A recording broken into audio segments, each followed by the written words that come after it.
Des maths et bienvenue dans cette FAQ des 10 000 abonnés. 10 000, c'est quasiment le nombre d'hommes dans l'armée bretonne de Saint-Aubin du Cormier. C'est environ 2000 de plus que le nombre total d'hommes à la bataille d'Auray et 10 fois plus que le nombre de Bretons aux côtés de Nominoé en 845 à la bataille de Ballon. Bref, c'est incroyable. Honnêtement, j'ai jamais pensé arriver à 10 000 abonnés lorsque j'ai lancé la chaîne, donc je suis super content. Et c'est important d'être super content. Donc je vous remercie tous, autant ceux qui sont là depuis le début, c'est génial, que ceux qui sont arrivés depuis une semaine et qui découvrent la chaîne. Grand merci. Donc pour l'occasion, je voulais faire quelque chose d'un peu original, mais qui se passe à l'extérieur, et avec la situation actuelle, je ne peux pas. Donc on va faire une FAQ sympa et tranquille, avec les questions que vous m'avez posées sur les différents réseaux sociaux. Allez, on y va.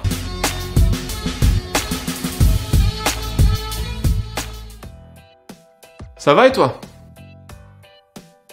Parce que c'est le plus beau pays du monde. Oui. Alors, j'étais spectateur de beaucoup de vidéastes culturels et scientifiques sur Internet, et donc je trouvais ça extrêmement dommage que ce format n'existe pas sur l'histoire de Bretagne, un format facilement diffusable, qui peut toucher tout type de public. Donc, étant donné que ça n'existait pas et que personne ne le faisait, je me suis dit, pourquoi pas moi?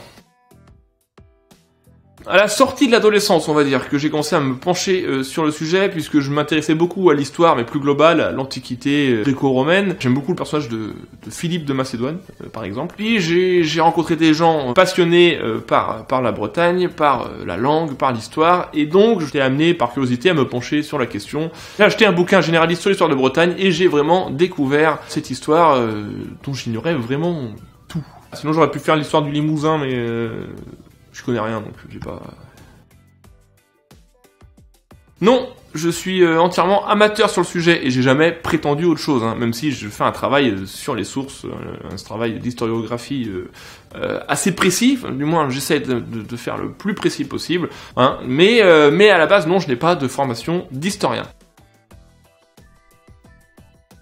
Alors pour faire une vidéo, d'abord l'idée j'en ai plein, ensuite la documentation par rapport à, au sujet, qui prend pas mal de temps, puis l'écriture, qui me prend pas mal de temps, beaucoup plus de temps qu'avant d'ailleurs, hein, maintenant je passe beaucoup de temps sur l'écriture, et ensuite le tournage, et ensuite le montage, qui prend également pas mal de temps. Parce que c'est déjà vachement complet. Et on se rend compte, en fait, quand on se penche sur les histoires locales, entre guillemets, même si là, c'est assez large, il y a tellement de choses à dire. Il s'est passé tellement de choses partout, tellement d'événements incroyables, de personnages qui ont des vies complètement folles. Et donc, ça, c'est vachement intéressant. Et moi, je trouve ça toujours un peu triste de savoir que des parts entières d'histoires comme ça disparaissent ou sont très méconnues, alors que toute histoire locale permet de créer la grande histoire, entre guillemets. C'est tous ces événements, tous ces personnages qui ont créé du mouvement, du dynamisme à travers le temps, et qui donc ont créé l'histoire telle qu'on essaye de la connaître. Je suis allé vachement loin par rapport au début de la question, je crois. Voilà. C'était quoi déjà ? Pour être entièrement honnête, je me considère pas comme un locuteur breton accompli, puisque j'ai suivi des cours du soir pendant 2 ans. Pour les vidéos en breton, Maël, qui lui parle couramment breton, me guide beaucoup, on passe beaucoup de temps pour que j'essaie de faire quelque chose de correct. Pour tout vous dire, ça va changer, puisque je compte vraiment travailler ce point-là, donc sur l'apprentissage de la langue. Quant au pourquoi, moi je trouve ça extrêmement triste de perdre des parties d'humanité, car chaque langage différent apporte sa compréhension du monde, sa construction, et du coup, à chaque fois qu'une langue disparaît, ou qu'un peuple disparaît, on perd un petit peu de la richesse de l'humanité, et c'est vachement triste quand même, quand on y réfléchit. Étant donné que j'habite dans le secteur linguistique du breton vantais, le prof que j'ai eu en cours du soir avait cet accent-là, du coup j'ai appris les bases avec cet accent-là, et Maël, donc j'ai pas précisé pour ceux qui débarquent sur la chaîne qui ne connaissent pas, Maël c'est mon frère avec qui on fait des vidéos en breton, lui il parle également avec cet accent-là, donc et mes grands-parents parlaient avec cet accent-là, donc ça m'a paru tout à fait naturel de développer cet accent-là. Si je devais vraiment sélectionner une période, ce serait le Haut Moyen-Âge, tout ce qui est migration bretonne, puis création du royaume. Après, voilà, je suis plus spécifiquement intéressé par la période médiévale, moins par les siècles derniers. J'ai pas fait au-delà de la Première Guerre mondiale. Je ferai peut-être un jour, mais voilà, j'ai plus de mal à m'y mettre. Voilà, je suis moins intéressé. Quant au pourquoi, je pense que c'est parce que on est sur la création de la politique, de la géopolitique du Moyen-Âge, donc sur le Haut Moyen-Âge. C'est là où beaucoup de choses se sont jouées. Et du coup, voilà, c'est vachement intéressant d'analyser les origines, toujours des choses. Voilà. Alors déjà, mon cœur, il est pas plus petit que celui d'un autre, hein, premièrement. C'est une question d'Averroès, donc j'en profite pour lui faire un petit coup de pub et je vous invite à aller sur sa chaîne. Il est spécialiste de l'islam et du monde arabe au Moyen-Âge principalement, et c'est très instructif. Voilà. Un spécialiste du monde arabo-musulman. Arabo-musulman.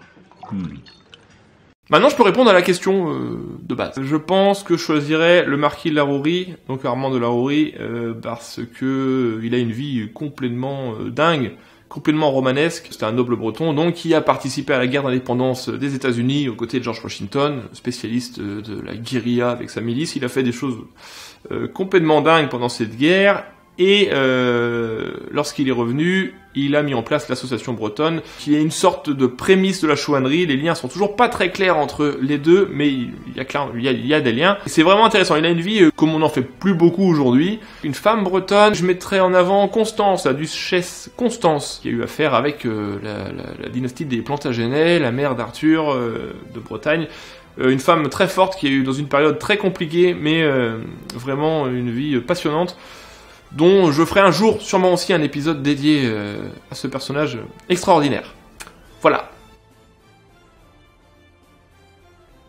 La série Viking, j'ai regardé mais pas tout, ça m'a... Voilà, j'ai perdu le fil au bout d'un moment. Non, autrement, série historique, je n'ai aucune qui me vient. Clairement, j'ai pas beaucoup regardé. En film, ouais, j'essaye de regarder quand il y a des films historiques qui sortent. Je suis souvent déçu, hein, clairement. Souvent, je suis pas satisfait. Mais vraiment, si je devais citer là un film historique que j'adore et qui m'a marqué, ce serait Alexandre d'Oliver Stone, que j'avais adoré.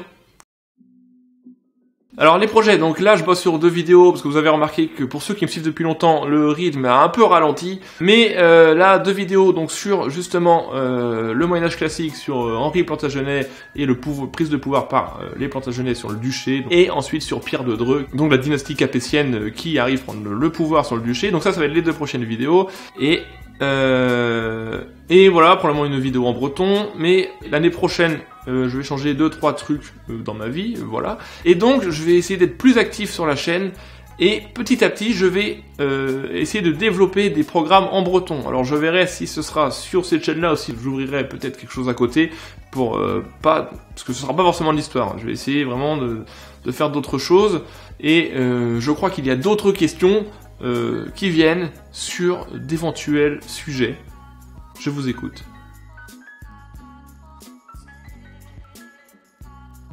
Alors j'y ai pensé, mais honnêtement, l'histoire et la mythologie sont deux sujets très différents, et je suis vraiment pas du tout calé en mythologie celtique et bretonne.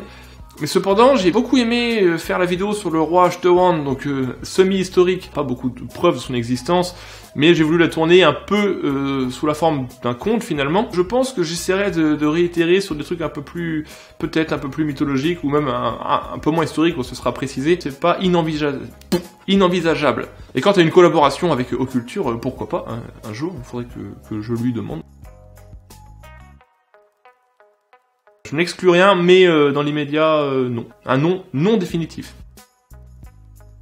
Ouais, je serais intéressé par ça. J'ai jamais non plus poussé dans ce sens. J'ai jamais essayé de développer ça. Et c'est un exercice très à part, dont je ne sais pas du tout si je m'en sortirai. Mais pourquoi pas un jour, à voir. Oui, la collaboration avec Histoire Piquée, que normalement vous connaissez, hein, puisqu'il a beaucoup plus d'abonnés que moi, mais si vous ne connaissez pas, je vous conseille d'aller voir sa chaîne. Moi j'adore son travail. Il y en aura d'autres, hein, parce que c'est très intéressant aussi comme exercice et collaboration, j'aime beaucoup. Mais pour l'instant, il n'y a rien de concret. J'ai pas eu beaucoup de contacts avec des universitaires. Le seul contact que j'ai eu plus ou moins c'est avec Eric Bornis de Borde qui a fait des livres. Je fais un peu de pub totalement gratuite, hein, des livres notamment sur le Moyen-Âge classique, sur Constance, Pierre Ier de Bretagne et puis Arthur. Je vous conseille ces bouquins, hein, voilà, je ne gagne rien là-dessus, mais c'est parce que c'est vraiment de la qualité.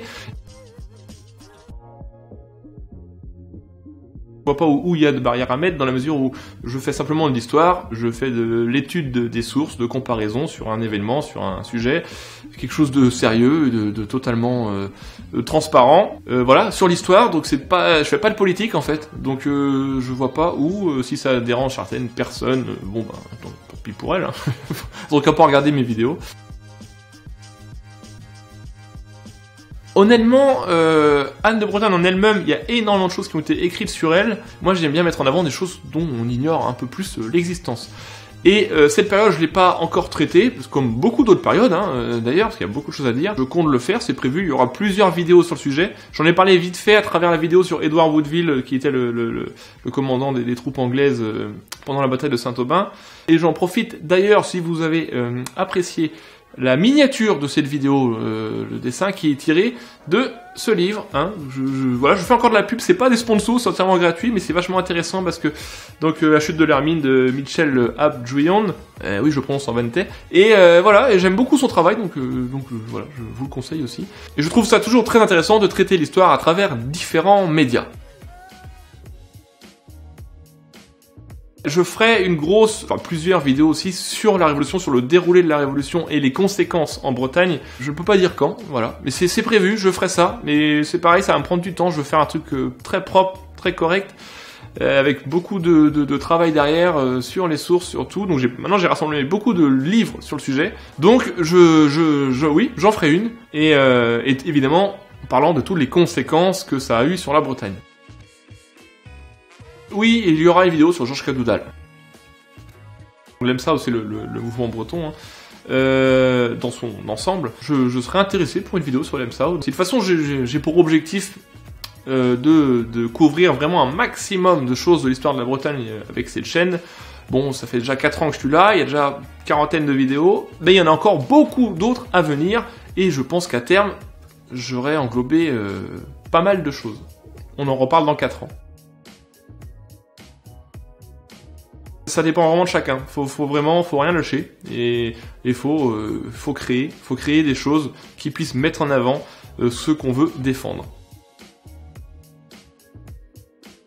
Ouais, si ça peut être très intéressant. On peut faire vraiment un parallèle avec toute l'histoire, avec l'avancée donc du coup de la langue au niveau des frontières linguistiques, le recul.